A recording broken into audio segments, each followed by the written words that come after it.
Hey everybody, it's Wisp. I wanted to talk about Fire Emblem Heroes Book 2 today. Just still trying to get that story down for people that don't want to replay the full chapter and see every piece of dialogue, but do want a comprehensive view of the story as they're going through and getting into more and more books. Especially because honestly, it does start to get pretty good. I know Book 1 was a really rough patch and it was very much a mobile game to be a mobile game. Book 2 starts on a path of getting better writing and characterizing its cast a little bit. Even Anna, who has so many different variants. So I was a fan of this one. It was exciting as it was coming out. All at once, it is not as much, to be honest. But as it was coming out, I think it was a lot of fun. And if you've already played it, reliving those memories is nice. If you haven't, then maybe it'll be interesting to learn anyway. Especially because again, the characters are going to go somewhere. These stories aren't completely done yet, so keep that in mind. As we open Act 2, it is really important that we get the characters down. The surviving characters from the first book are going to be coming back in some way, and we're actually getting a bunch of new ones this time. The cast of Book 2 is actually larger than the cast of Book 1, even if you don't count the Book 1 characters. Fjorm is going to be our biggest ally this book. She's kind and intelligent and usually pretty composed. When it comes to Suitor, her biggest rival, she does lose that composure quite a bit. She deeply cares for her allies and friends, and she is madly in love with you, the summoner. Or Kieran, if you prefer to take yourself out of the story. Gunthra, just a reminder, is the woman that you had a dream about at the end of Book 1.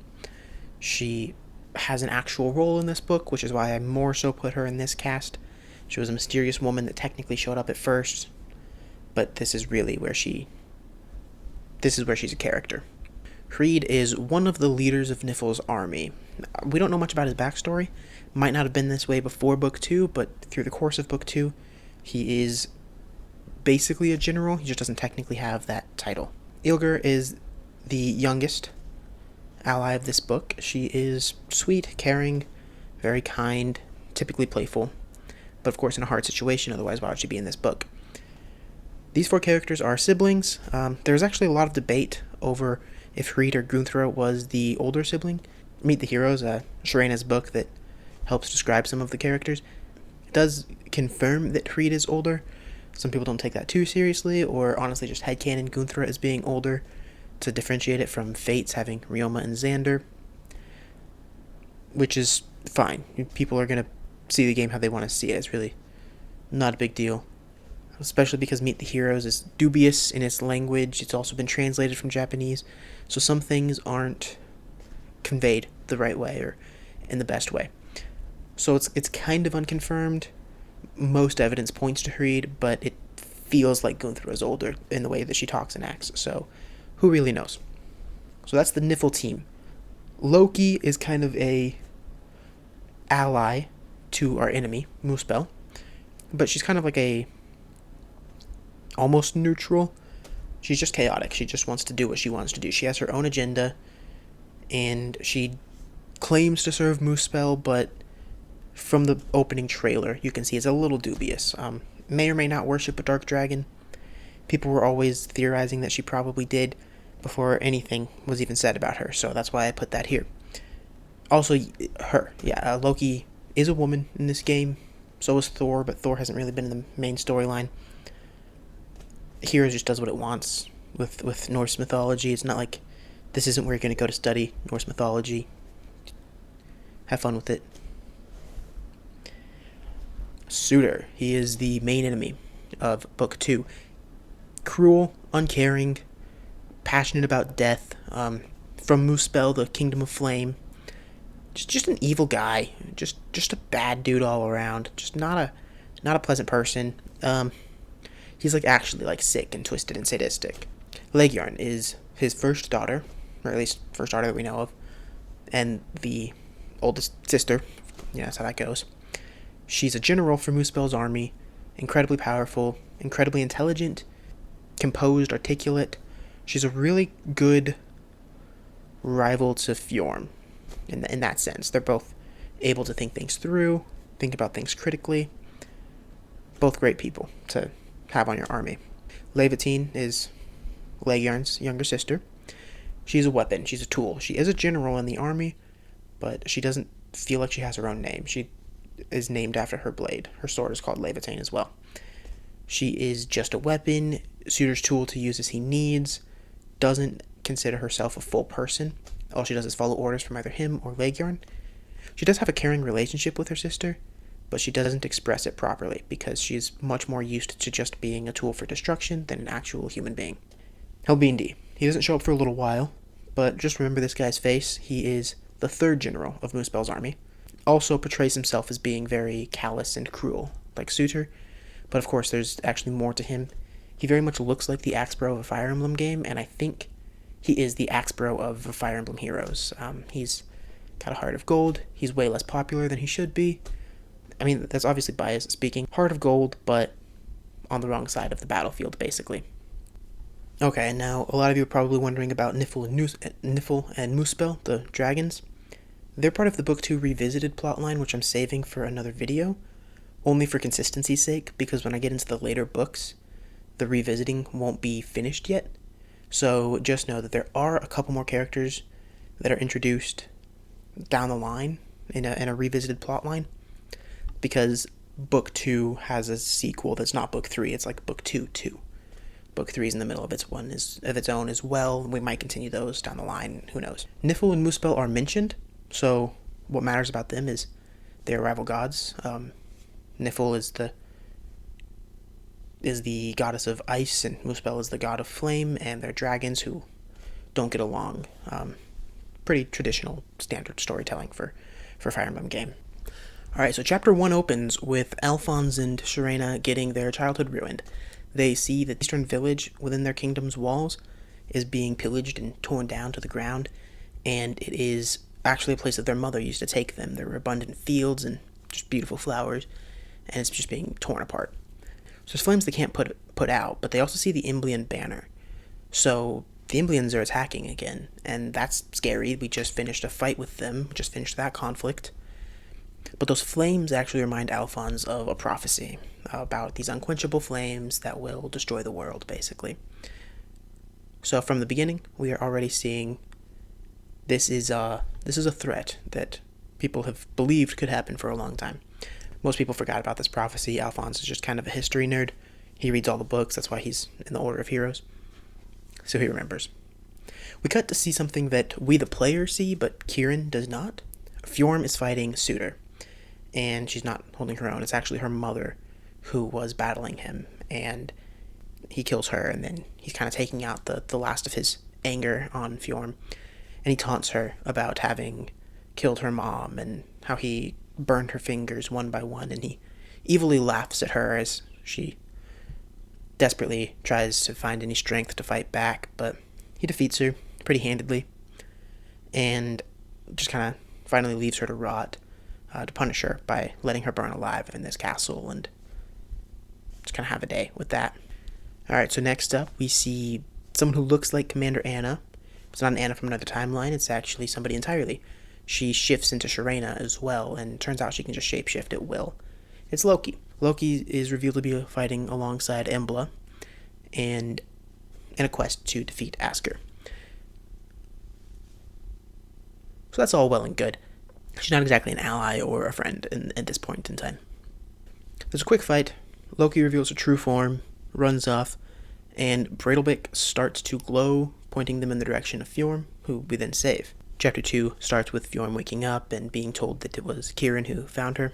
From there, she joins our army, talks a little bit about Niffle, and we go off and we see Veronica, and she reveals that she's working with Suitor.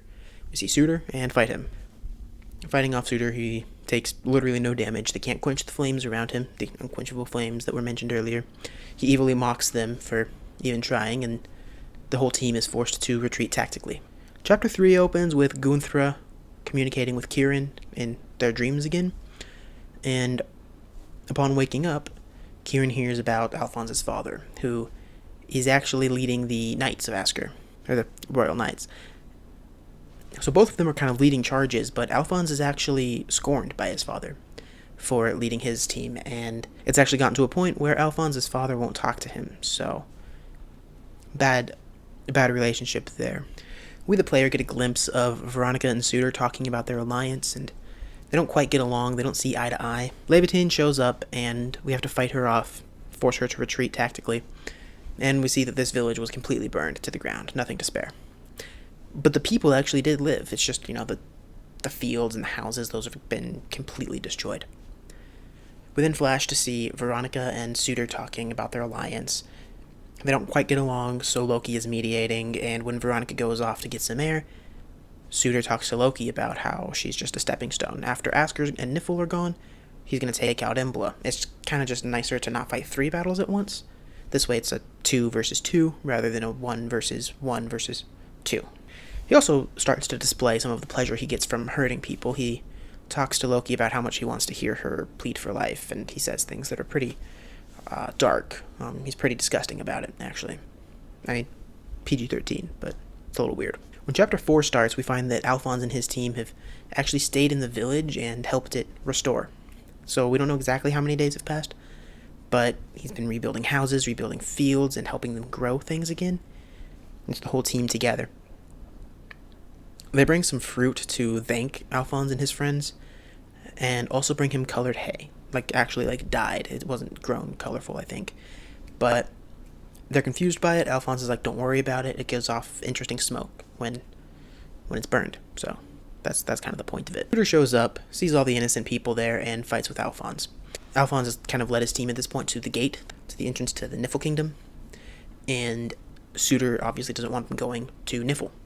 So Fjorm's here, and she's trying to do some right to open the gate so they can jump on in without Suitor following them. And Suitor's like, you can't hurt me. We've been through this.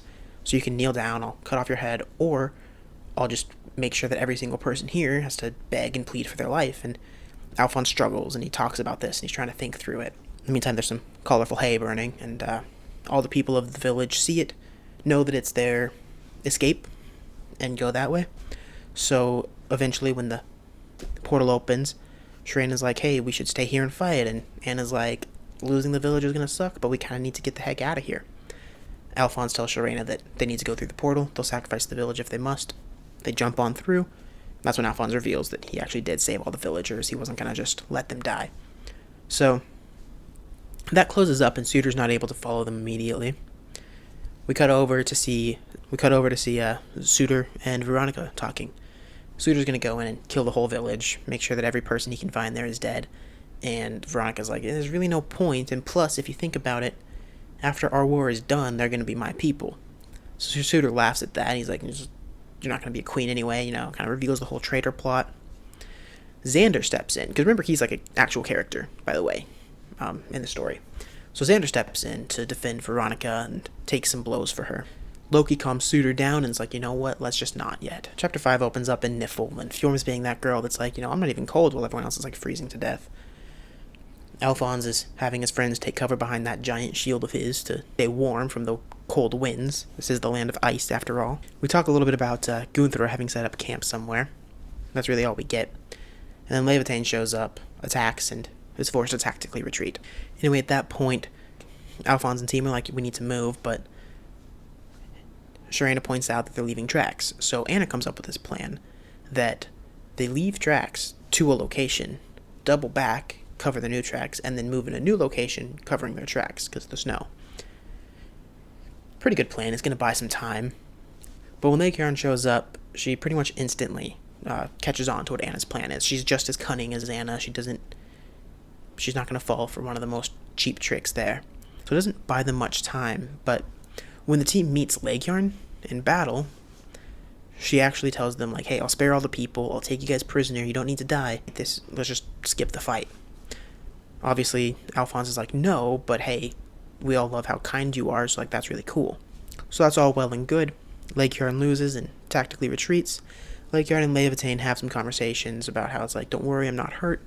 Let's just do this together. Let's figure out what to do here. But we learn a lot from Leikjarn's trying to think through, why did they come back to Niffle instead of going to Asker? They look too hopeful to be defeated, so that she doesn't buy that they're losing at all. So she puts together that in Muspel, there's the Rite of Flame, consumes the life of the user, but grants immense power. Maybe in Niffle, the sister kingdom almost, there's something very similar, or the opposite, some sort of a Rite of Ice or Rite of Frost. So they start trying to figure out what'll do that. Leghorn can't exactly figure it out, but she knows that there's a reason they're here, so her job is to find that reason and destroy it. Anyway, chapter 6 now opens up, and Gunthra reaches out to Kieran again in a dream. She congratulates Kieran on the win, and says that she can't wait to meet Kieran. It's a whole good job, nice to meet you, can't wait to see you again thing. They're going toward her camp, but realize Moosebell's going to be on their tail, so they start going north. Moosebell doesn't really get too confused by it, because wherever they're going, whether they're supposed to be going to the west, or to the north, or to the east, Moosebell has more forces at this point, so they're going everywhere. So the longer Alphonse plays games, the tighter their grip around whatever they want is going to be. So, this isn't going to last forever. Asker comes at them with the one thing they weren't expecting. The Askerian team ambushes Moosebell, and actually captures Leghorn. Leghorn was kind, they only take her prisoner, they don't kill her, but it puts Moosebell's forces and Niffle into a flurry, because they don't know who to follow anymore. The most intelligent and kind leader they have is gone. But also the contracts that Veronica gave them are destroyed, because Leghorn was holding them, and that was it. So now that chaos has started, their forces are weakening. Chapter 7 opens, and Gunthra finally reveals things about the Rite of Ice, or about the Rite of Frost, to Kieran. She talks about how there is a special item needed, one being Bradlebig, but the other being her book, some magic that she has. So the team's going to have to go and find Gunthra after all. She wasn't being secretive to be secretive, she was being secretive because they needed to get there in the first place, so bring them there. Conversations go, and it turns out that Fjorm is prepared for this. She actually has the theory that her mom lost the battle on purpose, or mostly on purpose. When the battle couldn't be won, back from chapter 1, she realized she would have to perform the Rite of Frost, but couldn't because she was missing the proper items. So she performed a false Rite of Frost to trick Suitor into thinking that the Rite of Frost wasn't enough to stop him, so that when somebody else performed the Rite of Frost, they would stop him. There's a little bit of mind games going on with Suitor. I think it works for her. I really like it. So the team doubles back to go find Gunthra and perform the rite, only to find her beaten and on death's doorstep. Suitor is there, mocking them evilly, talking about how Gunthra barely put up a fight, and it was fun to hurt her, and all that. So Fjorm runs over to try to save her, and Suitor's like, hey, why do you think she's even alive? It was just so that you could watch this, and he kills her. But she clings on to life barely, just long enough to grant Kieran a power. It's the Bradlebig glow with some mysterious light, similar to the one that found Fjorm in the first place. And it's pointing them in the direction of the temple where the Rite of Frost can take place. The team retreats so they can go find out where this is going, and get the heck away from Suitor. But I'm sitting here and I'm like, Suitor, your strength comes from the fact that you have invincibility from a god. Like, these guys have beaten you at every turn. If you weren't literally invincible, that would be it. So I'm kind of against his whole thing. I'm not a fan of him thinking he's so much better than everybody else. I didn't realize until post just how long this was running, so I say we take a break right here, and I take care of the second half in a video next week. So until then, thank you very much for your time, and I really hope you enjoyed, and that I get to see you for the next half. Thank you.